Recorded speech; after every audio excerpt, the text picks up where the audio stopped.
Before we talk about the game, I just want to say that UCLA and our prayers are with Trevor Davis, and hopefully the young man's okay. I saw him moving his feet. He gave the thumbs up, and there's nothing better than seeing that. So, boy, you just hate to see anyone go down.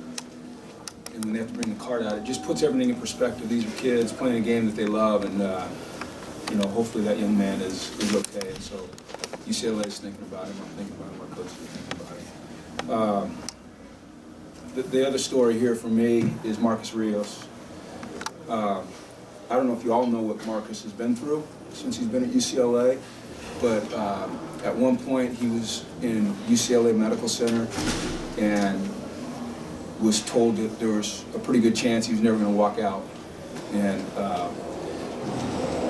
to come back up here to the Bay Area where he's from and get the game saving or winning, however you guys want to put it, interception, man, I mean, unbelievable. Unbelievable. The resolve, the resilience. You know, he kind of epitomizes, I think, what we've become about.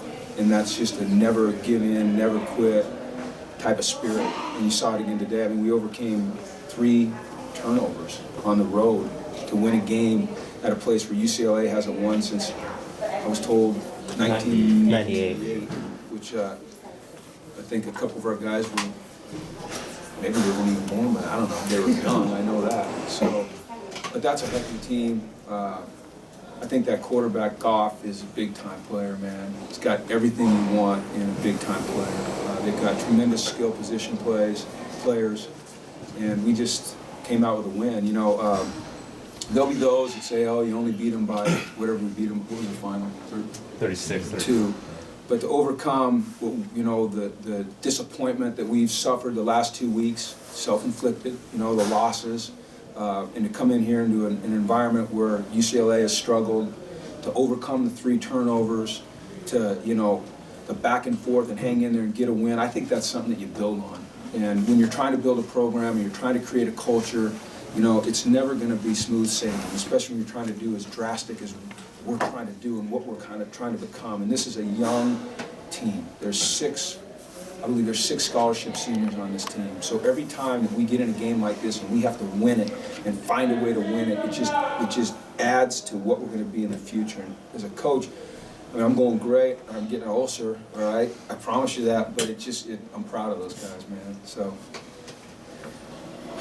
I needed a big hug after that win. Anyway, that's it. Jim, it was a tough couple of weeks for you guys. Did you notice any kind of cracks at all with this group? No, and I never have. I mean, they were disappointed. We were all disappointed.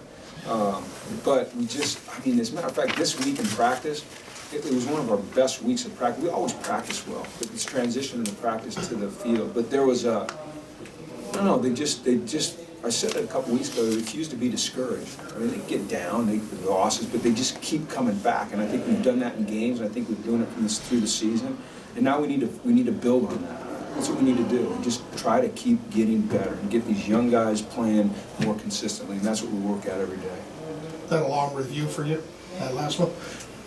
Well, I'll tell you, it wasn't as long as it was for others because the officials have these little signals, these codes, and I've kind of picked up on them. So I knew a couple minutes before they announced it that they weren't gonna overrule it. But until I saw the code, yeah, I was sweating bullets. What's the code? I'll tell you, it's a secret code. It's not your secret. Yeah, I'm part of the Pac-12, so I have to protect the code.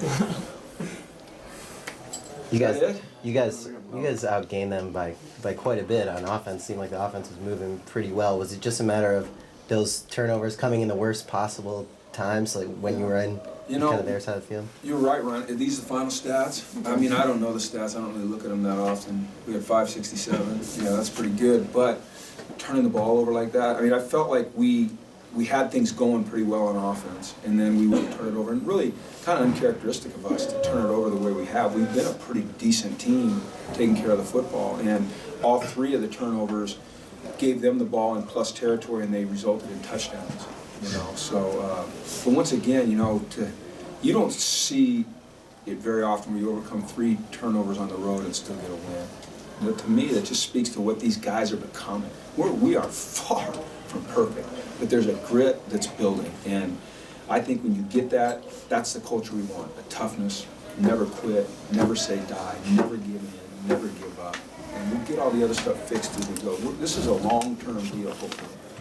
Seems like most of Brett's turnovers this year have been, pretty either in your territory or kind of even close to your own end zone. Is there something that you can do to zero in on that a little bit? I don't know if you can, Well, the interception versus Memphis for a touchdown. The interception, the screen last week, the interception The last fumble week. and the interception against Oregon are both pretty close down there. Yeah, no, I mean, I just think I think more than anything, it's just kind of a fluke deal where it happens like that. I know today, he did, I don't know if you guys noticed, but he didn't wear his brace, and then he had a sleeve on, and the sleeve was real slick, and that's not an excuse, it's just he took the sleeve off because he was having trouble, the ball was slipping on him. So, we'll get that fixed.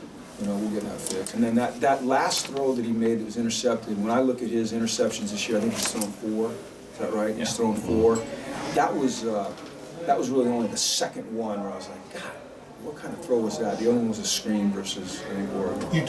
Utah, the screen versus Utah. He just tried to frickin' bury that thing in there, and that guy made a heck of a play. So.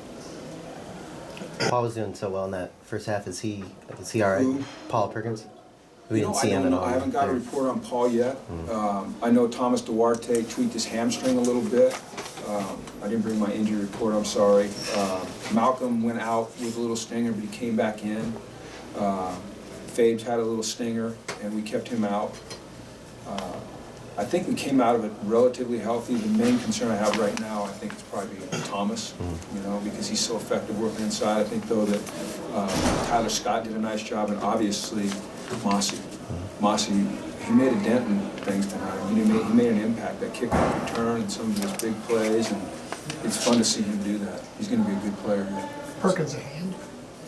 Is that what they said? He said wrist. I have no idea. You guys would know. I didn't ever get a report. I'm typically, in our protocol, I should be the last one to know. It should go to the position coach, the special teams coach, the coordinator, and then me. And sometimes as the game gets going, I don't get all of the information.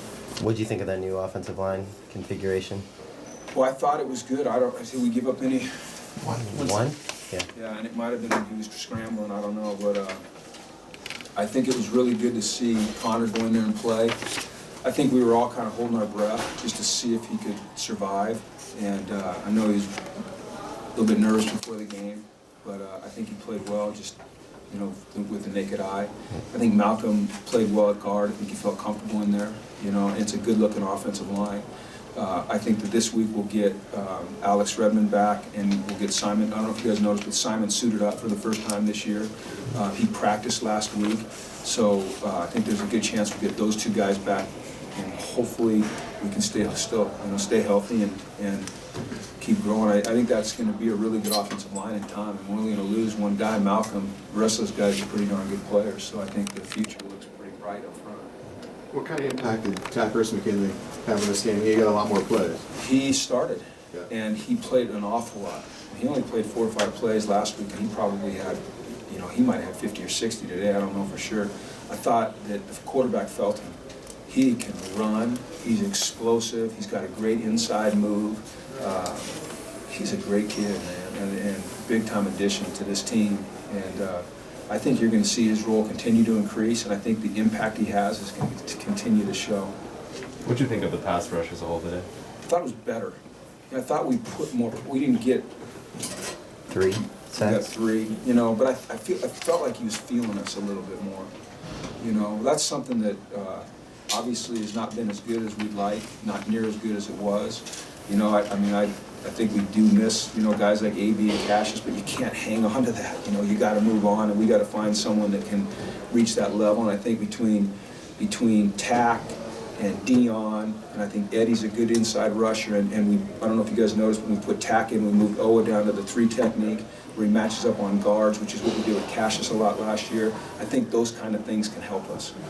Were you surprised at No, I'm sorry. Were you surprised at all that Cal took that final shot? I mean, obviously Marcus was in good position. Yeah. I don't ever want to second guess another coach's decision or quarterback's decision. I'm not sure how they call their plays.